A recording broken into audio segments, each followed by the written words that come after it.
everybody. Welcome back to our podcast, Mad Scientists with Mustaches. The topic that we're going to be discussing today is static and dynamic stretching. You know, when I think about static and dynamic stretching, I just remember this one class that I took in college. A while back. Okay. It's been a long time. And we kind of talked about that a little bit there. What was the class called? It was called Dance Science. Oh, okay. Yeah. And That's so cool. I've never heard of a class like that before. Yeah, I didn't either, which is why I took it. Not because it was required for my degree. Oh, okay.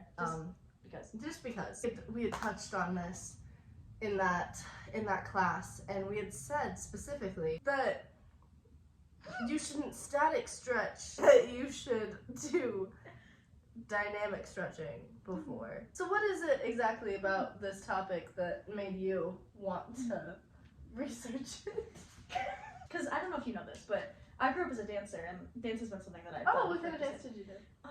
All of it. Yeah, can you show me a little? Oh, what style is that? Fortnite. I was doing that all of my life.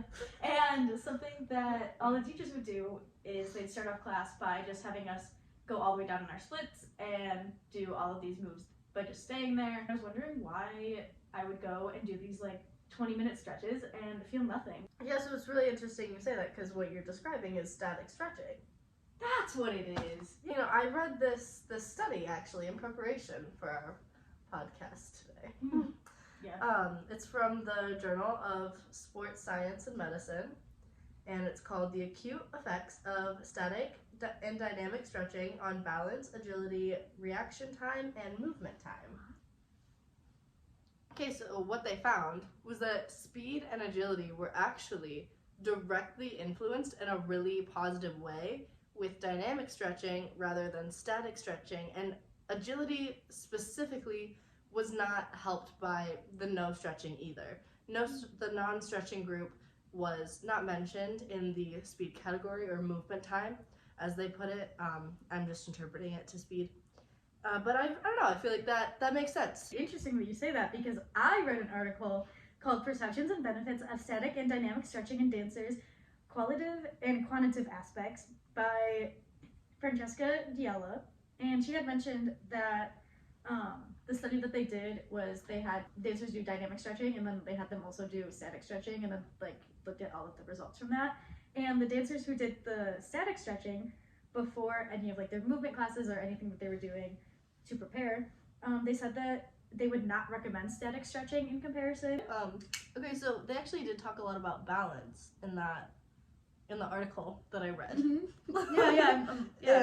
And what they found was that actually static stretching hurt balancing. It made it harder for people to balance, and dynamic stretching or no stretching at all were actually way better than doing static stretching, although dynamic stretching was obviously the best one. These findings actually, they conflicted with a different study, or multiple other studies, while also aligning with others. And they actually surveyed a bunch of other studies and compared their results. But they came up with a few ideas for why this might be. One of their ideas was that age might have an effect on this stuff.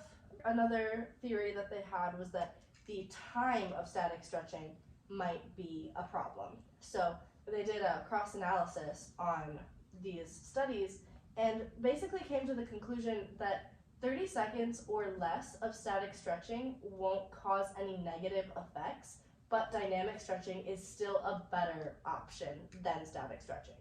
The dance community is quite stubborn, and they're really focused on flexibility. And static stretching, they don't want to let it go, because that static stretching is how you improve flexibility. So it's really hard to get them to actually give it up and go into using dynamic stretching.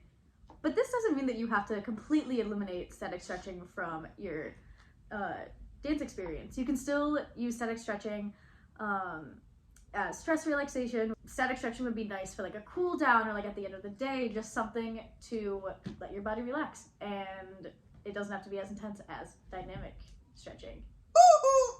Interesting. So like you do it at the end instead of at the beginning. Right, because doing it at the beginning when your muscles aren't warm and aren't ready for that kind of stretching would not be good for you. So the dance community doesn't have to give up static stretching and working for flexibility. They just have to rearrange their classes. Correct. They just have to take all of this information and switch it up a little bit. Thank you so much for tuning in and listening to our podcast today. Hope you learned something. Well, Becca covered all of those grounds. See you next time on Mad Scientist with Mustaches. I don't want it to break.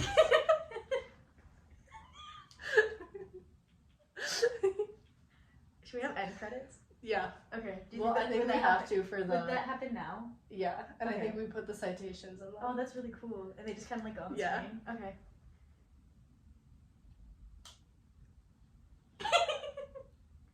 How long do you think it'll be? No idea. Okay, do we just stand here until it's done?